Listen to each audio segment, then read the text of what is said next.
The foreign exchange market is where investors, banks, businesses, and governments buy and sell world currencies. Also called the Forex market, it is by far the largest, most liquid market in the world, with roughly $4 trillion changing hands every day. But it wasn't always that way.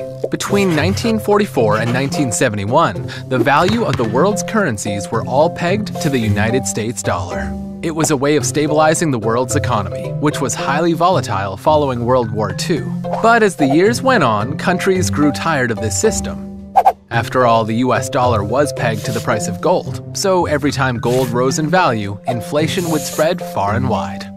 That is, until 1971, when US President Richard Nixon eliminated the gold standard for the US, effectively severing the connection between the US dollar and international currencies. This new, free-floating environment, in which the value of currencies fluctuated based on market conditions, soon gave rise to the modern currency exchange market. Unlike the stock market, Forex trading is an over-the-counter market and is not conducted in a physical location. There are two types of Forex trading. Institutional, which runs the interbank market and consists mostly of large banks, and exchange-based trading, which is more open and has recently spawned web-based trading platforms that allow anyone to get involved. Like consumers who want to buy goods from a foreign country, or travelers looking for the best exchange rate, or businesses who are conducting trade abroad.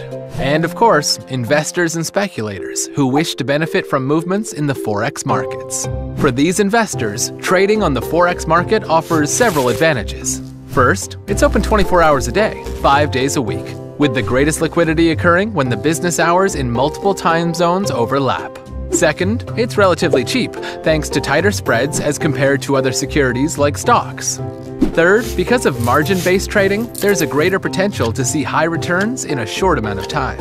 And finally, through short sales, you can profit regardless of the direction of the overall market. But, of course, trading in the Forex market doesn't come without risk. That's why you should never trade with money that you can't afford to lose. And you should always deal with reputable brokers who are in good standing with a recognized regulator. So, those are the basics. Next, let's look at what you need to know before jumping into the Forex market yourself.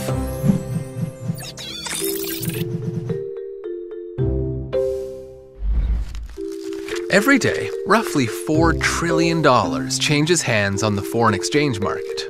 That's a lot of trading, but before you jump in, you need to understand how things are done on Forex. First and foremost, currencies on Forex are traded through pairs. Listed on the left is the base currency, on the right is the quote currency, in this case, euros and dollars.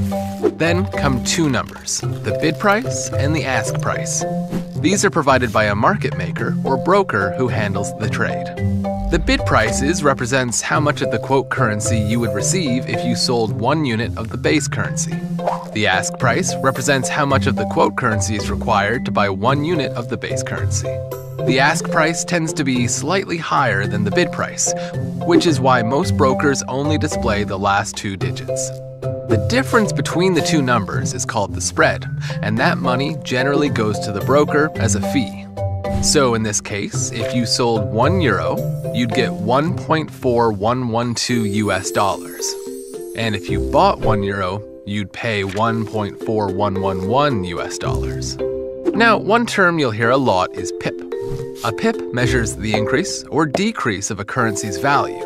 1 pip is equal to roughly $0.0001, depending on the currency being traded. Another set of terms is long position and short position. Taking a long position means that you've bought an amount of currency. Taking a short position means you've sold it. Now, how do you close a trade in Forex? First of all, just because you bought a certain amount of currency doesn't mean your trade is closed. In order to close a trade, or close a position as it's called, you need to buy or sell an equal amount of the open order, thereby reducing the open position to 0. For example, if you bought 1,000 euros, you are said to be long 1,000 euros. In order to close that trade, you must then sell 1,000 euros. It's only when you close a position that you actually realize the gains or losses of that trade, and either gain or lose that cash in your account.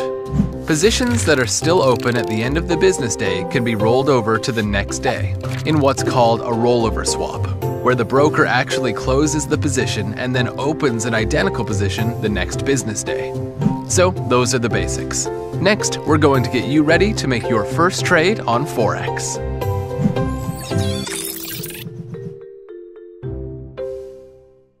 Ready to make your first trade in Forex? First thing you should do is open a practice account. Why? Because they allow you to hone your skills with virtual cash, so you don't have to risk your hard-earned money. Once you feel comfortable with your trading skills, you'll then want to create a watch list of currencies you intend to trade and learn the factors that affect their value. Then figure out which kind of trades you want to make. Intraday trades, also known as day trades, are opened and closed within the same trading day. These are good for beginners, as they allow you to keep a close eye on your profits and losses. Then there are intraday trades, which are held open overnight and remain in effect the following day. You'd make an intraday trade if you expected a currency to increase in value over time, or if you were conducting a carry trade, in which you buy higher yielding currency and eventually sell lower yielding currency in an attempt to profit off the difference in interest rates. Either way, you'll need to do your research. Most Forex traders are divided into two groups: those who focus on a currency's technicals and those who focus on their fundamentals. Technicals refer to the raw data, the charts and graphs that help traders identify potential buy and sell levels. The fundamentals refer to the news events and overall economic climate that will help determine where the currency's exchange rates are headed. Once you have found the trade you like, it's time to place a Forex order. Most brokers offer several order types, like market orders. These are executed immediately at the current market price. Limit orders, which are basically buy or sell orders that are executed only when certain price conditions are fulfilled. For example, if you believe that US dollars is about to go up, you can enter a limit buy order at a price above the market rate. If the rate reaches your limit price, a buy order is executed automatically. Then there are take profit orders, which automatically close an open position at a specified rate to lock in the profits. For example, if you're long US dollars, Japanese yen at 99, and set your take profit threshold at 100, your position will be closed the second it reaches 100, automatically. And finally, stop loss orders, which automatically close an open position to prevent further losses. It's basically the same as a take profit order, except you're capping your losses instead of your gains. And that's it. So, what do you say? Ready to make your first trade? Then get started today.